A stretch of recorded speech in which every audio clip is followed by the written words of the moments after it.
اللہ الرحمن الرحیم۔ بچوں، کل میں نے علم کلام رکھے جانے کی 7 وجہیں بیان کی تھیں۔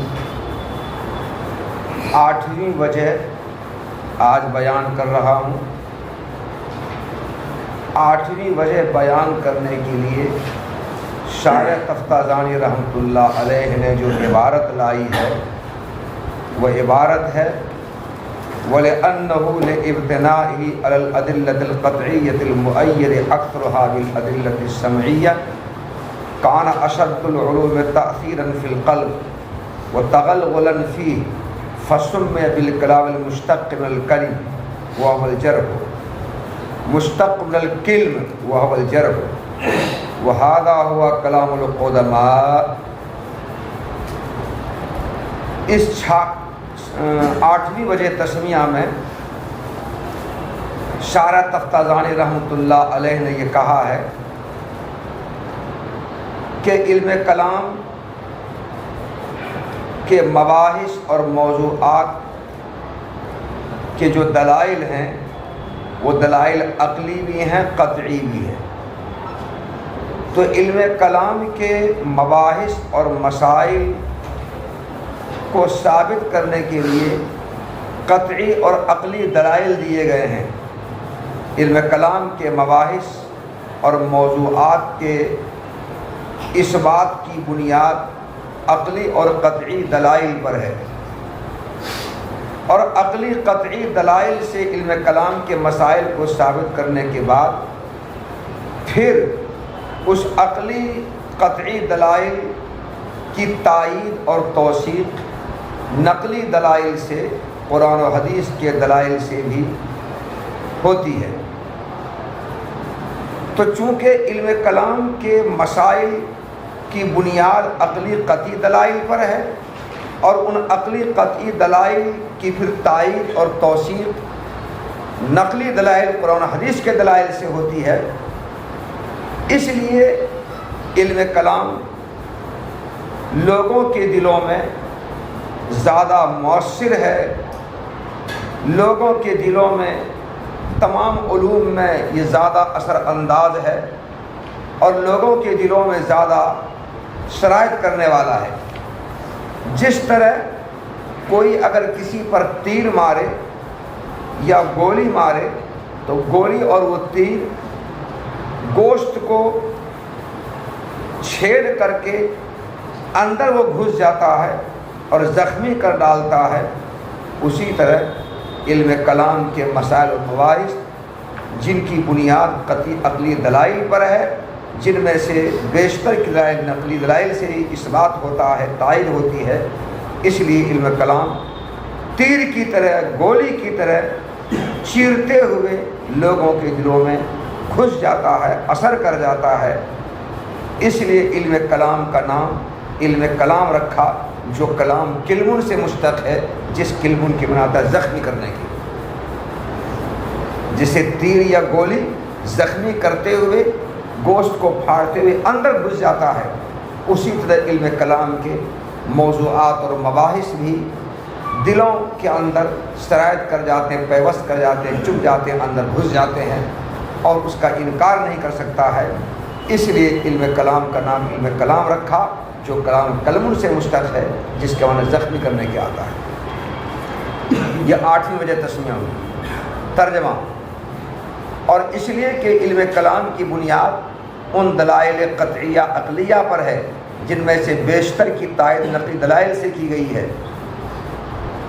اس وجہ سے یہ علم کلام لوگوں کے دلوں میں تمام علوم میں سب سے زیادہ اثر کرنے والا اور دلوں میں زیادہ سرایت کرنے والا ہے۔ اس لیے اس علم کا نام اس کلام کے ساتھ رکھا گیا جو کلام کلمن سے مشتق ہے، جس کا معنی زخمی کرنے کی آتا ہے۔ شارح تفتازانی رحمۃ اللہ علیہ نے علم کلام کی 8 وجہ تسمیہ بیان فرمائی۔ اس کے بعد شارح تفتازانی رحمۃ اللہ علیہ فرماتے ہیں ھذا ھوا کلام القدماء، یہی متقدمین متکلمین کا علم کلام ہے۔ متقدمین متکلمین کا علم کلام کیا ہے؟ وہ علم کلام جس علم کلام کے مسائل اور مباحث کا اثبات دلائل عقلیہ قطعیہ سے کیا گیا اور بیشتر کی تائید دلائل نقلیہ سے کی گئی، یہی علم کلام متکلمین متقدمین کا علم کلام ہے، جس میں نقل کو عقل پر غلبہ تھا اور اس میں عقل کی آمیزش اور فلسفیان طرز استدلال کی آمیزش نہیں تھی۔ تو متقدمین متکلمین کے علم کلام میں نقل کو عقل پر غلبہ تھا، انہیں دلائل نقلیہ کو دلائل عقلیہ پر غلبہ تھا۔ متقدمین متکلمین کا علم کلام یہی تھا، اور متأخرین متکلمین کے علم کلام میں عقل کو نقل پر غلبہ ہے، عقلی دلائل فلسفیانہ دلائل پر زور زیادہ دیا گیا ہے اور قرآن و حدیث کے دلائل پر زور کم دیا گیا ہے۔ وَهَذَا هُوَ كَلَامُ الْقُدَمَاء، اور یہی متقدمین متکلمین کا علم کلام ہے۔ متقدمین متکلمین کا علم کلام کیا ہے؟ وہ علم کلام جس علم کلام کے مسائل کا اثبات دلائل عقلیہ قطعیہ سے تو کیا گیا، لیکن ان کی تائید نقلی دلائل سے بھی کی گئی، اور نقل کو عقل پر غلبہ رہا ہے، نقل کو عقل پر غلبہ رہا ہے، نقلی دلائل زیادہ اور عقلی دلائل کم، یہی متقدمین متکلمین کا علم کلام ہے۔ آگے کہتے ہیں کہ متقدمین متکلمین کے علم کلام میں نقلی دلائل زیادہ اور عقلی دلائل کم، فلسفیانہ دلائل کم، بہت کم نہیں کے برابر، اور نقلی دلائل قرآن و حدیث کے دلائل زیادہ۔ اس کی وجہ آگے وجہ بیان کر رہے ہیں۔ وہ معظم خلافیات مع الفرق الاسلامیۃ خصوصاً المعتزلۃ لأنهم اول فرقة اسسوا قواعد الخلاف لما ورد به ظاہر السنہ وجرى علیہ جماعت الصحابہ رضوان اللہ علیہم اجمعین فی باب العقائد۔ وجہ یہ بیان کی ہے، متقدمین متکلمین کے علم کلام میں نقل کو عقل پر غلبہ تھا، دلائل عقلیہ کی آمدش نہیں کے برابر تھی۔ وجہ یہ تھی کہ متقدمین متکلمین کے اختلافات اور ان کے نزاعات، ان کے مباحثے مخالفین کے ساتھ جو ہوتے تھے، تو ان مباحثوں میں اور ان مکالموں میں، ان مناظروں میں ان کے سامنے وہ فرقے ہوتے تھے جن فرقوں کا ایمان قرآن و حدیث پر تھا۔ تو متقدمین متکلمین کو مخالفت کا سامنا ان اسلامی فرقوں سے تھا جن اسلامی فرقوں کا ایمان قرآن و حدیث پر تھا، مثلا معتزلہ سے، قدریہ سے، جبریہ سے، ان لوگوں سے ان کا سامنا تھا، مقابلہ تھا، شیعوں سے۔ اور یہ معتزلہ، قدریہ، جبریہ، شیعہ، خوارج، روافظ، یہ سارے مسلم فرقے ہیں، ان لوگوں کا ایمان قرآن و حدیث پر ہے۔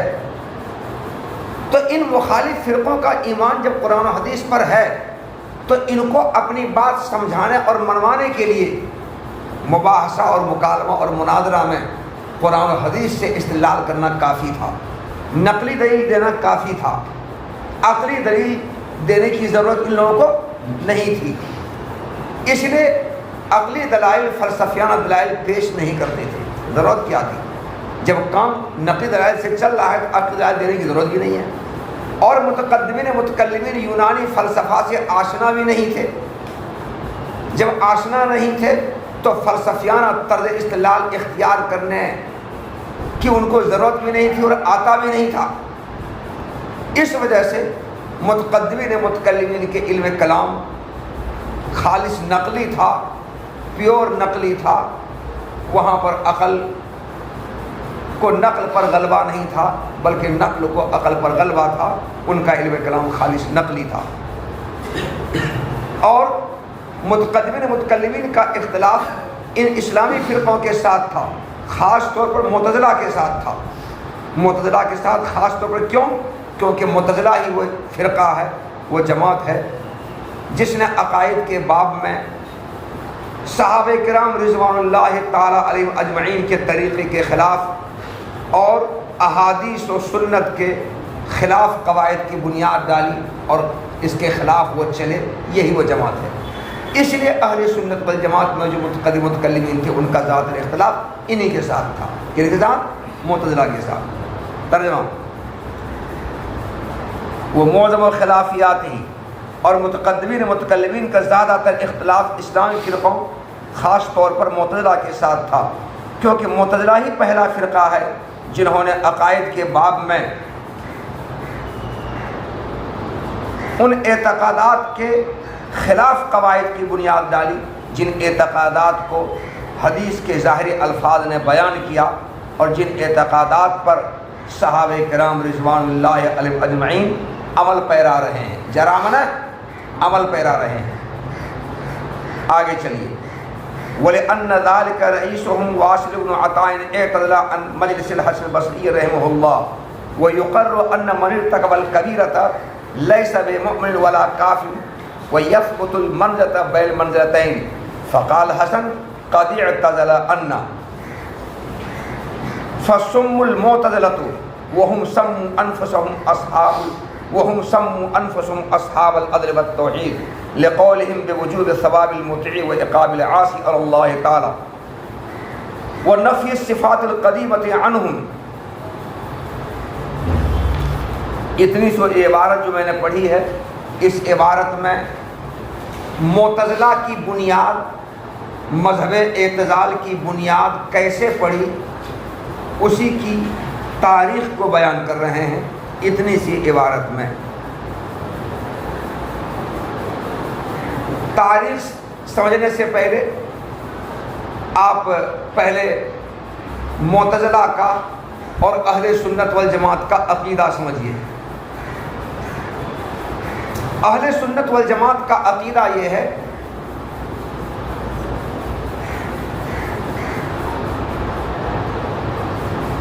کہ اوامر کا ارتکاب اور امتثال اور مناہی سے اجتناب یہ ایمان کامل کا جز ہے۔ اس کا جز ہے، ایمان کامل کا جز ہے۔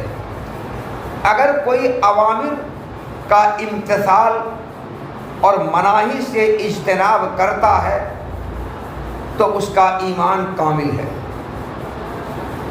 لیکن اگر اوامر کا امتثال نہیں کرتا ہے، مناہی سے اجتناب نہیں کرتا ہے، اوامر کے امتثال کو ترک کر دیتا ہے، مناہی سے اجتناب کو ترک کر دیتا ہے، تو ایسا آدمی مومن کامل نہیں ہے، اس کا ایمان کامل نہیں ہے، ایمان ناقص ہے اور یہ مومن ناقص ہے۔ تو مومن ہے مگر مومن ناقص ہے، ایمان اس کے پاس ہے مگر ایمان ناقص ہے۔ یہ اہل سنت والجماعت کا عقیدہ ہے۔ یہ جو میں بولا اتنا سا بات میں آئی۔ معتزلہ کا عقیدہ یہ ہے کہ اوامر کا امتثال اور مناہی سے اجتناب حقیقت ایمان کا جز ہے، ایمان کامل کا جز نہیں ہے، حقیقت ایمان کا جز ہے۔ گویا ایک آدمی اگر اوامر کا امتثال کرتا ہے اور مناہی سے اجتناب کرتا ہے تو اس کے پاس ایمان ہے، وہ مومن ہے۔ اگر اوامر کا امتثال چھوڑ دیا، روزہ نماز حج زکوٰۃ اوامر ہیں، اس میں سے کسی کو ترک کر دیا، چھوڑ دیا، امتثال نہیں کیا، بجا نہیں لایا، اور مناہی سے اجتناب بھی نہیں کیا بلکہ مناہی کا ارتکاب کر لیا، اجتناب نہیں ارتکاب کیا، جتنے ممنوعات اور مناہی ہیں ان میں سے کسی کا ارتکاب کر لیا، تو معتزلہ کے نزدیک یہ شخص مومن ہی نہیں ہے، ایمان ہی اس کے پاس نہیں ہے۔ یہ نہیں کہ ایمان کامل نہیں ہے، ایمان ہی نہیں ہے، یہ نہیں کہ مومن کامل نہیں بلکہ مومن ہی نہیں ہے۔ تو معتزلہ کے نزدیک اوامر کا امتثال اور مناہی سے اجتناب حقیقت ایمان کا جز ہے۔ اگر یہ دونوں کام کر رہا ہے تو ایمان اس کے پاس ہے، یہ دونوں کام نہیں کر رہا ہے تو ایمان اس کے پاس ختم ہو گیا۔ اس لیے گناہ کبیرہ کا ارتکاب کرنے والا مرتکب کبیرہ معتزلہ کے نزدیک مومن نہیں ہے، ایمان اس کے پاس نہیں ہے، کیونکہ مناہی سے اجتناب اور اوامر کا امتثال حقیقت ایمان کا جز ہے، اور جب اوامر کا امتثال نہیں کیا تو گناہ کبیرہ ہوا کہ نہیں ہوا؟ مناہی سے اجتناب نہیں کیا بلکہ مناہی کا ارتکاب کر لیا، گناہ کبیرہ ہوا کہ نہیں ہوا؟ تو جز فوت ہو گیا نا، اور جز کا فوت ہونا کل کے فوت ہونے کو مستلزم ہے۔ اس لیے جب یہ دونوں چیزیں ختم ہو گئی تو ایمان اس کے پاس ختم ہو گیا، ایمان نہیں رہا، وہ مومن نہیں رہا۔ تو اہل سنت والجماعت کے نزدیک یہ مومن ہے، مگر معتزلہ کے نزدیک یہ مومن نہیں ہے۔ معتزلہ کے نزدیک یہ مومن نہیں ہے تو کیا کافر ہے؟ معتزلہ کہتے ہیں یہ کافر بھی نہیں ہے، کیونکہ معتزلہ کے نزدیک کفر کی حقیقت ما جاء بہ النبی علیہ السلام کی تکذیب اور اس کا کھلم کھلا انکار ہے۔ ما جاء بہ النبی علیہ السلام کی تکذیب اور اس کا کھلم کھلا انکار ہے، یہ ہے کفر کی حقیقت۔ تو اب اگر کوئی مسلمان اوامر کا امتثال نہیں کیا یا مناہی کا ارتکاب کر لیا، اجتناب نہیں کیا، تو اس سے یہ لازم نہیں آتا ہے کہ اوامر کے ترک پر رسول اللہ صلی اللہ علیہ وسلم کی جو وعید ہے اس وعید کو جھٹلاتا ہو، یا مناہی کے ارتکاب پر رسول اللہ صلی اللہ علیہ وسلم نے جو وعید بیان کی ہے اس کو جھٹلا رہا ہو، اسی لازم نہیں آتا ہے۔ اور یہ بھی لازم نہیں آتا ہے کہ رسول اللہ صلی اللہ علیہ وسلم کی وعید کا کھلم کھلا انکار کر رہا ہو، یہ لازم نہیں آتا۔ بلکہ اگر کوئی اوامر کا امتثال نہیں کر رہا ہے اور اس کے سامنے کوئی کچھ کہے گا تو چپ چاپ کھڑا رہے گا، جواب نہیں دے گا، لاج شرمے۔ نماز کاہے نہیں پڑھتے ہو جی؟ چپ چاپ وہ رہے گا، بات نہیں بنائے گا زیادہ، اس کا مطلب اندر سے وہ شرمندہ ہے۔ یا کوئی گناہ اس نے کر لیا اور کسی کو معلوم ہوگا کوئی کچھ کہہ رہا ہے تو کوشش کرے گا میرا گناہ یہ چھپ جائے، ظاہر نہ ہو۔ اگر معلوم بھی کسی طرح سے ہو گیا تو وہ بہت زیادہ گڑ جائے گا نیچے زمین میں، چھپے گا، وہ اپنے آپ کو سامنے نہیں آئے گا، اس کا اندر میں شرمندہ ہے۔ تو اگر کھلم کھلا انکار کرتا، ارے چھوڑو ہٹاؤ، تکذیب کرتا، تو ایسا کرتا وہ نہیں۔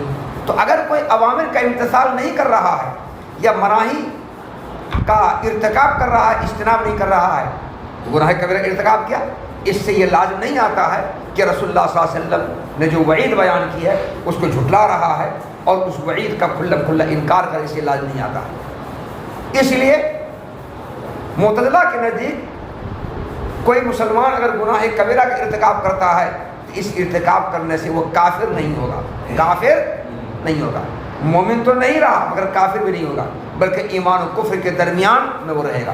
کس میں رہے گا؟ ایمان و کفر کے درمیان رہے گا، وہ نہ مومن رہے گا نہ کافر ہوگا۔ یہ بات سمجھ میں آئی؟ معتزلہ اور اہل سنت والجماعت دونوں کا عقیدہ الگ الگ ہے۔ اس کو سمجھنے کے بعد اب آپ یہ سمجھیے، واصل ابن عطا یہ معتزلہ فرقے کا سرغنہ ہے، گرو گھنٹال ہے، معتزلہ فرقے کا بانی ہے، مؤسس ہے، فولڈر ہے۔ یہ حسن بصری رحمۃ اللہ علیہ کا شاگرد ہے۔ واصل ابن عطا کی پیدائش 80 ہجری میں ہوئی ہے، اس کی وفات 131 ہجری میں ہوئی ہے۔ حضرت حسن بصری رحمۃ اللہ علیہ کی پیدائش 21 ہجری میں ہوئی ہے اور وفات 110 ہجری میں ہوئی ہے۔ تو واصل ابن عطا حضرت حسن بصری رحمۃ اللہ علیہ کا شاگرد ہے۔ حضرت حسن بصری رحمۃ اللہ علیہ درس دے رہے ہیں، سبق پڑھا رہے ہیں، بہت سے شاگرد وہاں پر موجود ہیں، انہی میں واصل ابن عطا بھی ہے۔ ایک شخص نے اٹھ کر کے سوال کیا حضرت حسن بصری رحمۃ اللہ علیہ سے کہ حضرت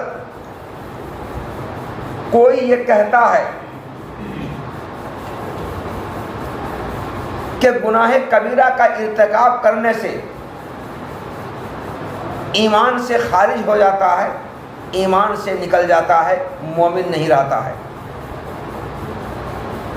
اور کوئی یہ کہتا ہے کہ کتنوں ہی گناہ کرتے رہو کچھ بگڑنے والا نہیں ہے، کچھ ہونے والا نہیں ہے، وہ حسب سابق مومن رہے گا، ایمان سے نکلے گا نہیں، جیسے پہلے مومن تھا گناہ کبیرہ کے ارتکاب کے بعد بھی مومن رہے گا۔ حضرت ہم کس کی بات مانیں، کس کی بات سنیں؟ کوئی یہ کہتا ہے، کوئی یہ کہتا ہے۔ حسن بصری رحمۃ اللہ علیہ نے سر جھکایا، خاموش رہے تھوڑی دیر اور کوئی جواب نہیں دیا۔ اتنے میں واصل ابن عطا کھڑا ہوا اور کھڑا ہو کر یہ کہا کہ گناہ کبیرہ کا ارتکاب کرنے والا ایمان سے نکل جاتا ہے، مومن نہیں رہتا ہے۔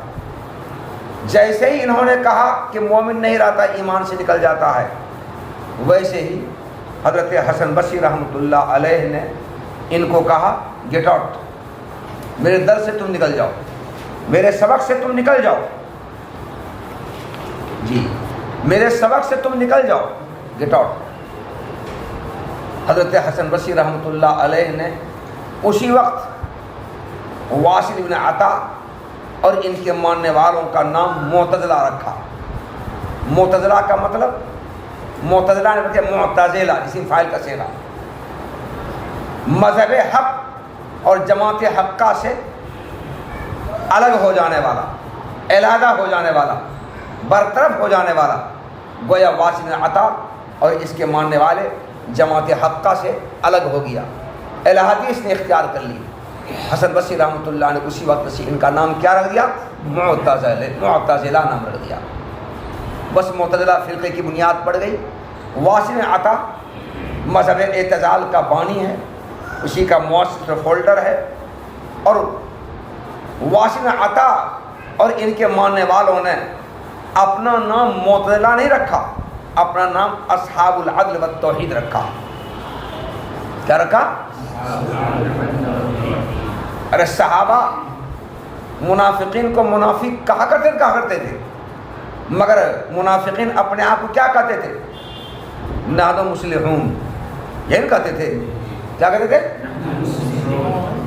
ہم ہی تو اصلاح کرنے والے ہیں، ہم ہی سماج سدھارک ہیں،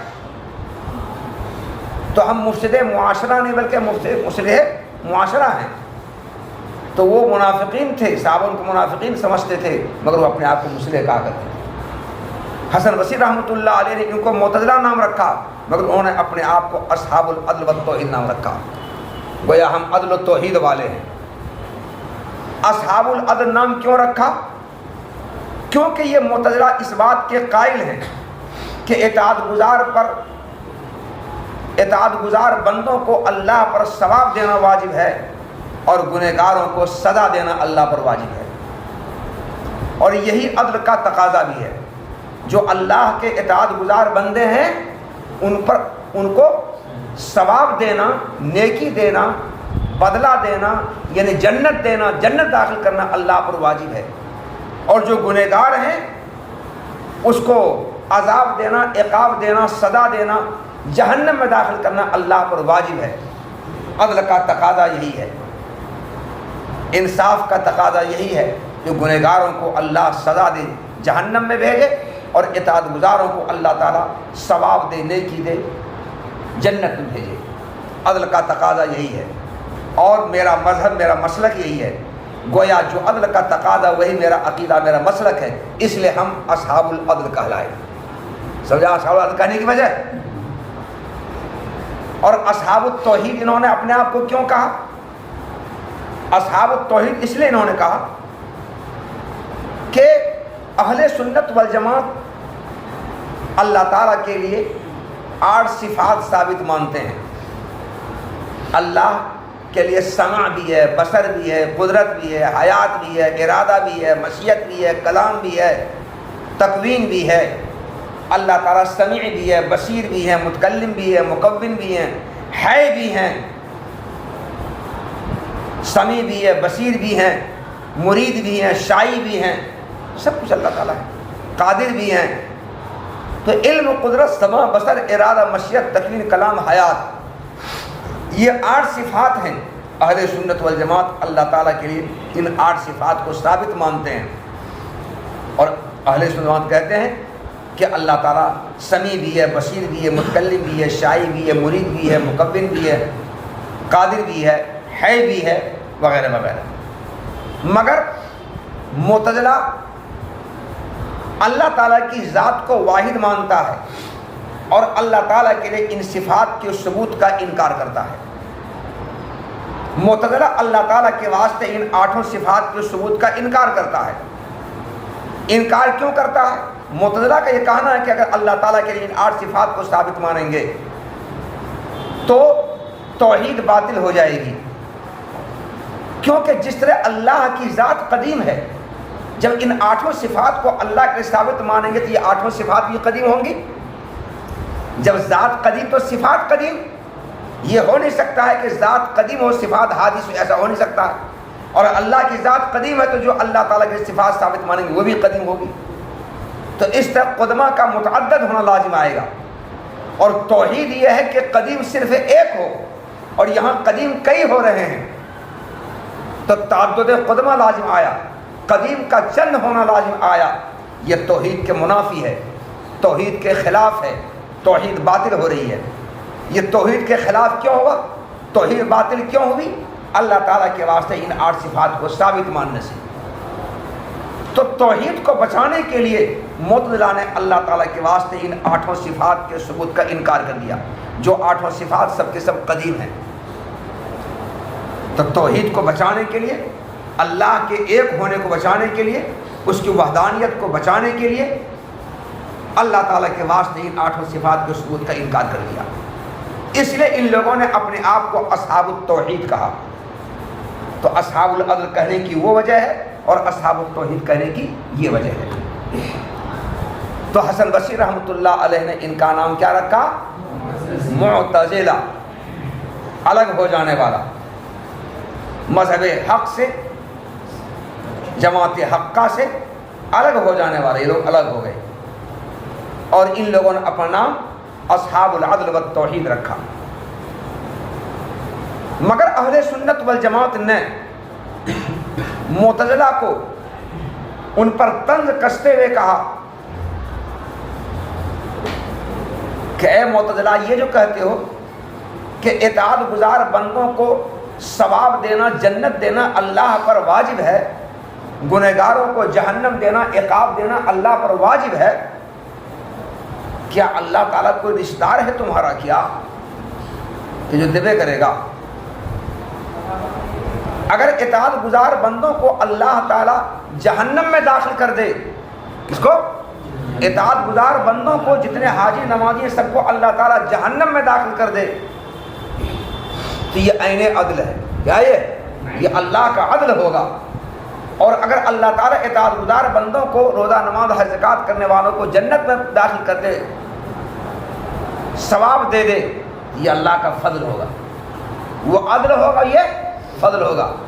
اللہ پر کوئی واجب نہیں ہے۔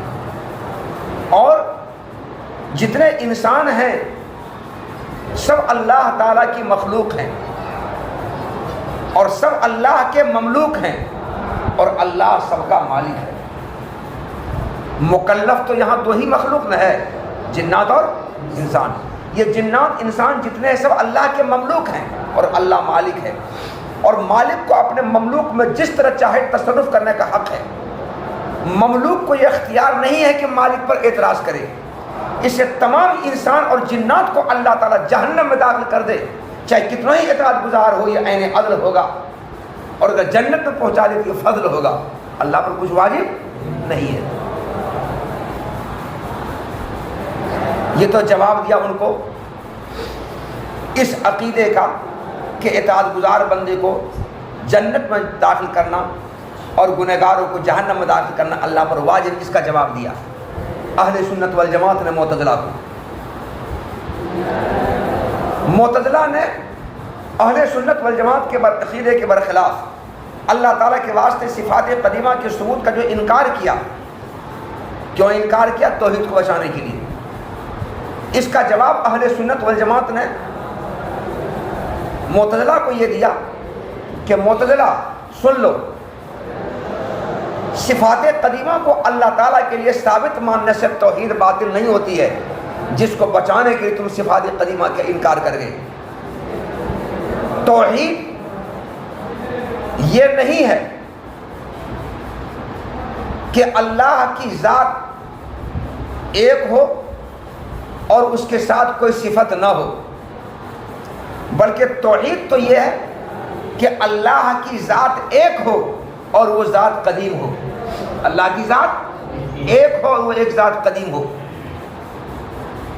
اگر ذوات چند ہو گئے اور وہ قدیم ہے سب، تو ذوات قدیمہ کے متعدد ہونے سے توحید باطل ہوگی۔ ذوات قدیمہ کے چند ذات ہیں اور سب کے سب قدیم ہیں، اس سے توحید باطل ہوگی، کیونکہ توحید یہ ہے کہ ذات صرف ایک اور وہ قدیم ہو، یہ ہے توحید۔ تو توحید باطل ہوگی ذوات قدیمہ کے متعدد ہونے سے، اور ہم اللہ تعالیٰ کی ذات کو ایک مانتے اور قدیم مانتے ہیں، تو ذات قدیم تو ایک ہی مانتے ہیں، البتہ ان کے لیے صفات قدیمہ کو ہم ثابت مانتے ہیں۔ تو صفات قدیمہ کو ثابت ماننے سے زیادہ ایک ذات قدیم مع صفات قدیمہ کو ماننا لازم آتا ہے، مگر ذوات قدیمہ کا متعدد ہونا لازم نہیں آتا ہے۔ تو صفات قدیمہ کو اللہ تعالیٰ کے ثابت ماننے سے زیادہ ایک ذات قدیم کو ہم مان رہے ہیں اور ان کے ساتھ چند صفات قدیمہ کو مان رہے ہیں، یہی لازم آ رہا ہے۔ یہ توحید کے منافی نہیں ہے، یہ توحید کے خلاف نہیں ہے، اس سے توحید باطل نہیں ہوگی۔ توحید باطل اس بات سے ہوگی کہ ہم ذات چند مانیں اور سب کو قدیم مانیں، تو ذوات قدیمہ کا متعدد ہونا ہم مانیں، اس سے توحید باطل ہوگی، یہ ہے توحید کے منافی۔ ہم اللہ تعالیٰ کے صفات قدیمہ کو ثابت اگر مانتے ہیں، اس سے توحید باطل نہیں ہوتی ہے۔ تو صفات قدیمہ کو اللہ کے ثابت ماننے سے توحید باطل نہیں ہوگی۔ جس سے توحید باطل ہوتی وہ لازم نہیں آ رہا ہے، اور جو لازم آ رہا ہے اس سے توحید باطل نہیں ہو رہی ہے۔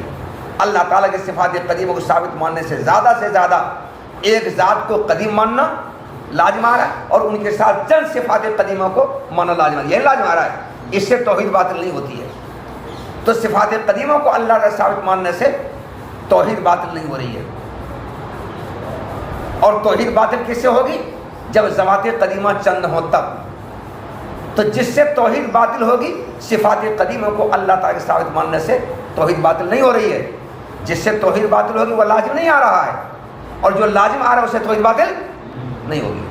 صفات قدیمہ کو اللہ تعالیٰ کے ثابت ماننے سے جو لازم آ رہا ہے اسے توحید باطل نہیں ہوگی، اور جس سے توحید باطل ہوگی وہ لازم نہیں آ رہا ہے۔ تو اے معتزلہ، اللہ تعالیٰ کے واسطے صفات قدیمہ کو ثابت ماننے سے زیادہ ایک ذات قدیم اور اس کے ساتھ چند صفات قدیمہ کو ماننا لازم آ رہا ہے، اس سے توحید باطل نہیں ہوگی۔ توحید باطل کس سے ہوگی؟ چند ذوات قدیمہ کو ہم مانیں، اس سے توحید باطل ہوگی، اور چند ذوات قدیمہ کو تو ہم نہیں مان رہے، ذات قدیمہ تو ایک ہی مان رہے۔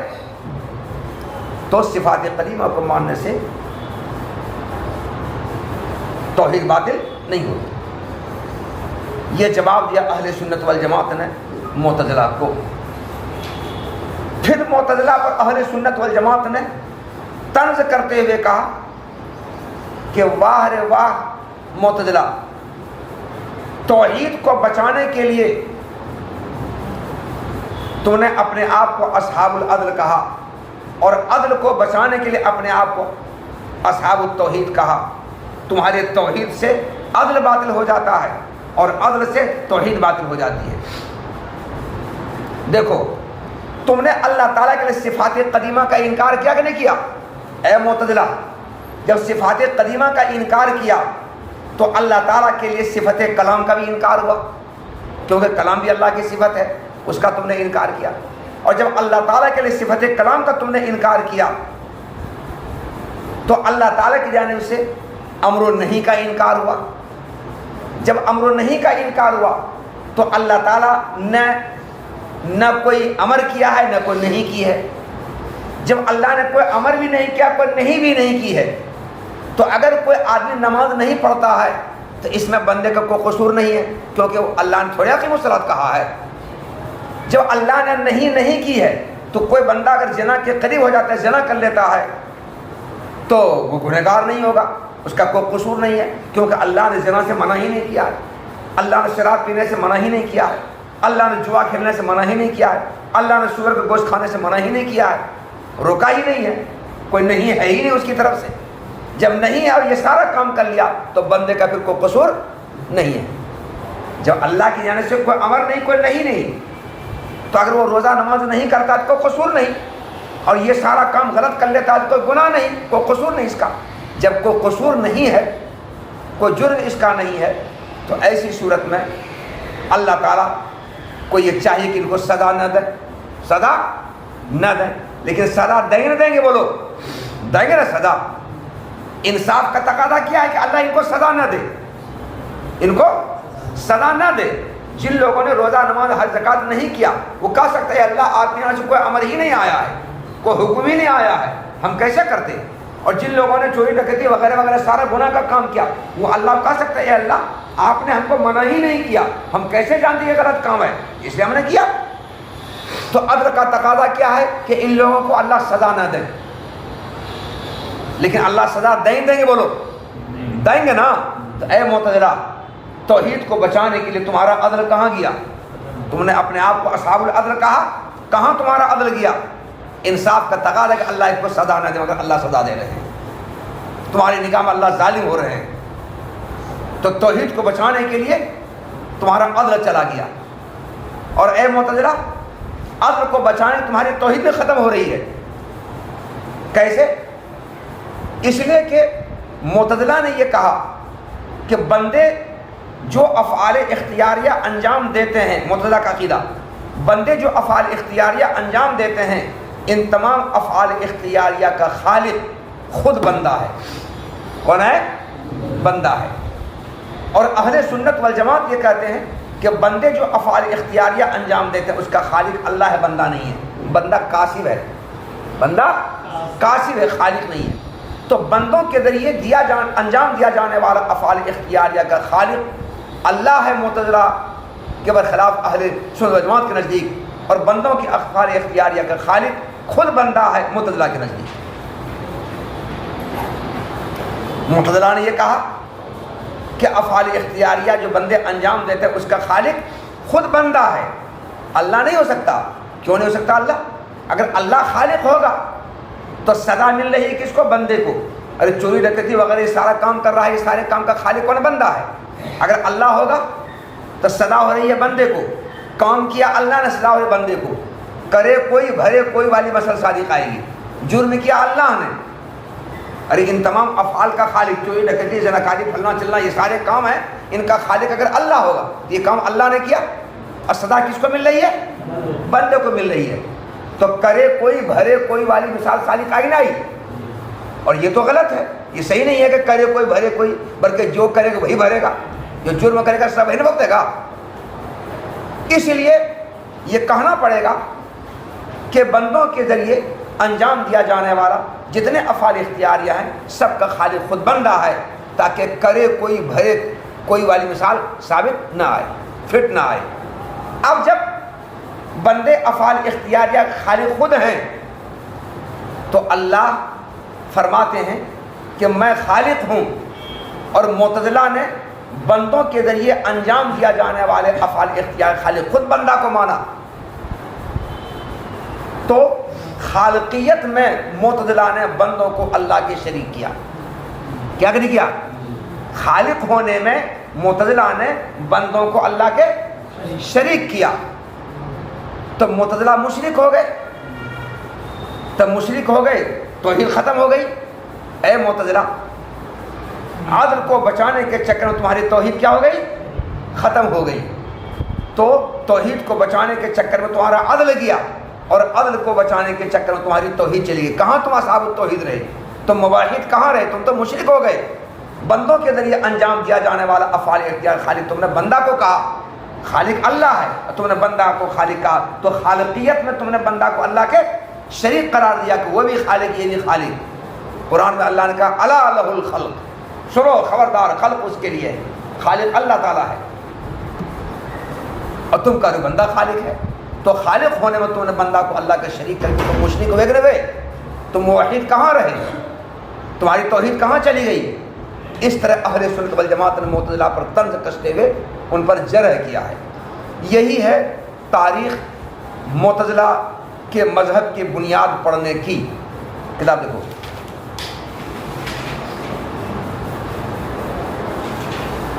وذالک، اور مذہب اعتزال کی بنیاد پڑھنے کی وجہ یہ ہے کہ معتزلہ کا سردار واصل بن عطا تھا جو حسن بصری رحمۃ اللہ علیہ کی مجلس سے الگ ہو گیا، اور واصل بن عطا اس بات کو ثابت کرتا تھا کہ جس نے گناہ کبیرہ کا ارتکاب کیا وہ مومن بھی نہیں اور کافر بھی نہیں ہے، اور ایمان و کفر کے درمیان واسطہ ثابت کرتا تھا، ایمان و کفر کے درمیان واسطہ ثابت کرتا تھا۔ یہ مطلب نہیں کہ جنت اور دوزخ کے درمیان واسطہ ثابت کرتا تھا، بالکل نہیں، ایمان و کفر کے درمیان واسطہ ثابت کرتا تھا۔ بس اسی وقت حسن بصری رحمۃ اللہ علیہ نے فرمایا کہ یہ ہم سے الگ ہو گیا، واصل عطا بیہودہ بدتمیز ہم سے الگ ہو گیا۔ حسن بصری رحمۃ اللہ علیہ کی جماعت کے لوگوں نے ان کا نام معتزلہ رکھا، اور ان لوگوں نے اپنا نام اصحاب العدل والتوحید رکھا۔ کیوں رکھا اصحاب التوحید؟ کیونکہ یہ لوگ اللہ تعالیٰ پر اطاعت گزار کو ثواب دینا اور گناہگاروں کو عقاب دینا واجب ہونے کے قائل ہیں، اور اللہ تعالیٰ کی ذات سے صفات قدیمہ کا انکار کرنے کے قائل ہیں، اور اللہ تعالیٰ کی ذات سے صفات قدیمہ کے انکار کرنے کے قائل ہیں۔ اس وجہ سے یہ لوگ اصحاب العدل والتوحید کہلائے۔ بس بچوں آج یہیں تک، کل اس سے آگے سبق ہوگا انشاءاللہ۔